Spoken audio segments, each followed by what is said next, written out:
Welcome to the channel Easy Trick for Computer Science students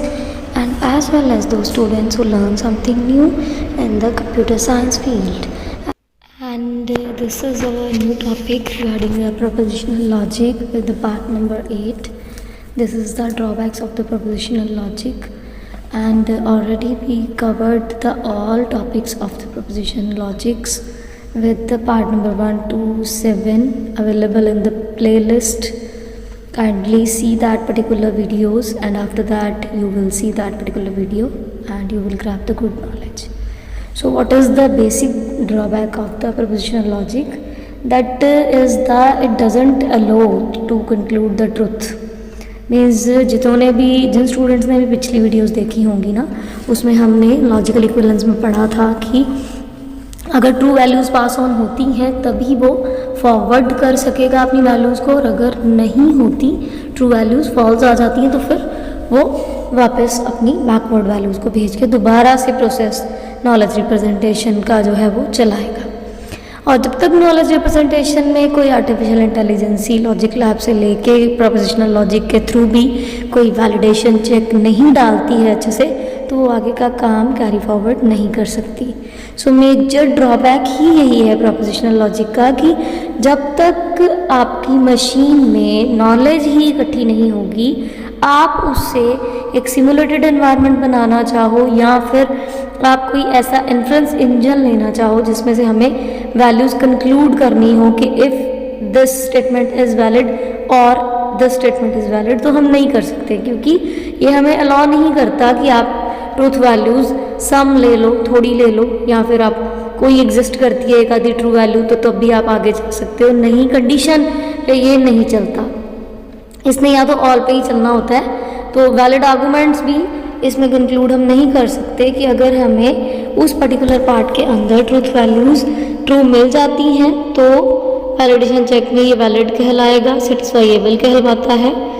नहीं तो अनसेटिस्फाइएबल भी कहलवाता है, फॉल्सिफाई भी कहलवाता है। ऑल द टॉपिक जो ऑलरेडी कवर हुए हमारे प्रोपोजिशनल लॉजिक के ट्रूथ टेबल्स के, वो सारे आपको प्लेलिस्ट में मिल जाएंगे। सो काइंडली जिन स्टूडेंट्स ने भी उनको नहीं देखा हुआ, उनको अच्छे से देख लोगे तो आपको ये वाला पार्ट ड्रॉबैक का समझ आएगा, नहीं तो ये नहीं समझ आने वाला। सो आगे वाले ये है कि पॉसिबिलिटी नहीं है कि हम कोई रिलेशनशिप या ऐसा प्रॉपर्टीज़ में कोई कैटेगरीज ऑफ ऑब्जेक्ट जो हो वो दिखा पाएँ, पॉसिबल ही नहीं, क्योंकि वो बीच में से हमें कुछ वैल्यूज़ को लेने ही नहीं देता। जब वो कुछ वैल्यूज़ को लेके इन्फ्रेंस इंजन कोई रिजल्टेंट वैल्यू निकाल ही नहीं सकता, तो प्रोपोजिशन लॉजिक का ये एक ड्रॉबैक बन जाता है, जो कि एआई में फिर अगर नेक्स्ट पार्ट पे हम कोई ऐसा लॉजिक ना अवेलेबल करवाएं तो ये ड्रॉबैक्स कभी रिमूव नहीं हो सकते। तो इसके लिए हम कुछ एग्जांपल्स को मेंशन करके उससे देखते हैं कि कैसे इन रिलेशनशिप्स और प्रॉपर्टीज़ को वो एग्जिस्ट करते हुए भी, अपने आप में आपको ट्रुथ में लगते हुए भी, वो मे और मे नॉट बी की कंडीशन में जब आ जाता है तो क्यों छोड़ देता है। देखिए, फर्स्ट एग्जाम्पल है कि every computer connected to the college and the networking is functioning properly. So the computer science lab is functioning properly. Networking properly काम कर रही है, हर कंप्यूटर आपस में कनेक्टेड है, ये कोई ट्रूथ नहीं है, ये कंडीशन है कि मे भी कोई कंप्यूटर बीच में से अगर फंक्शनिंग ना कर रहा हो तो कंप्यूटर साइंस की जो लैब है वो एक्चुअल में पूरी प्रॉपरली वर्क पूरे कंप्यूटर्स के साथ जो है वो वर्क कर रही होगी कि नहीं हो कर रही होगी। कोई इन्फ्रेंस नहीं निकल रहा, कोई पार्ट नहीं निकल रहा, नॉलेज मिल रही है कि कंप्यूटर जो है वो आपस में कनेक्टेड है, नेटवर्किंग इनकी प्रॉपरली हुई है, और कंप्यूटर जहाँ पड़े होंगे ऑटोमेटिकली उसको कंप्यूटर साइंस लैब उन्होंने बोला है कि लैब बोल सकते हो, तो फंक्शनिंग प्रॉपरली चल रही होगी, है ना। तो ज़रूरी नहीं है कि वो कंप्यूटर नेटवर्किंग के किसी कंप्यूटर साइंस लैब में ही पड़े हुए हों,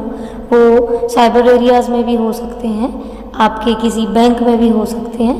आपके किसी बस टर्मिनल्स में जहाँ पे उनकी टिकट बुकिंग होनी है रेलवे में, वहाँ पे भी हो सकते हैं आपस में इंटरकनेक्शन। तो कोई ट्रुथ नहीं निकल रहा कि ये जो कंप्यूटर्स हैं, कंप्यूटर साइंस लैब ही फंक्शनिंग प्रॉपरली कर रही है उससे। ऐसा देखो कोई पार्ट नहीं निकल रहा, चाहे हमें नॉलेज मिल रही है कि ऐसा पार्ट है, बट किसी पॉइंट ऑफ व्यू से अगर अच्छे से सोचोगे तो आप किसी रिजल्टेंट वैल्यू तक एक्चुअल में नहीं पहुँच रहे। और यही वो कह रहा है कि रिलेशनशिप होते हुए भी वो डिफाइन नहीं कर सकता। नेक्स्ट एग्जांपल देखते हैं। That example is कि Adam is ill. If Adam is ill, he should not to go to school and so Adam should not go to school. वो कंडीशन लगा दी है कि इफ़ एडम इज़ इल, अगर वो इल है तो वो स्कूल नहीं जाएगा, तो एडम स्कूल नहीं जाएगा। ये भी कोई ट्रूथ वैल्यू नहीं है। एडम इज़ इल, ये हो भी सकता है कि अगर सिक ज़्यादा नहीं है तो मे बी वो चला भी जाए,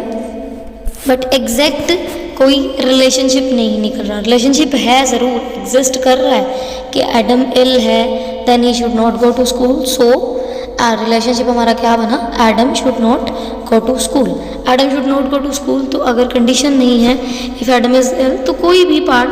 हमारा इसमें नहीं एग्जिस्ट कर रहा एग्जैक्टली, क्योंकि सम को वो एग्जिस्ट ही नहीं करने देता, सम ऑल को वो एग्जिस्ट ही नहीं करने देता। सो इसलिए ये भी इसकी एक लिमिटेशन बन जाती है। नेक्स्ट एग्जांपल है कि one is the computer X has been infected by virus and another computer Y has been infected by a virus. However, it's not possible कि कंप्यूटर X जो है अगर वायरस से रिलेटेड है या Y जो है वो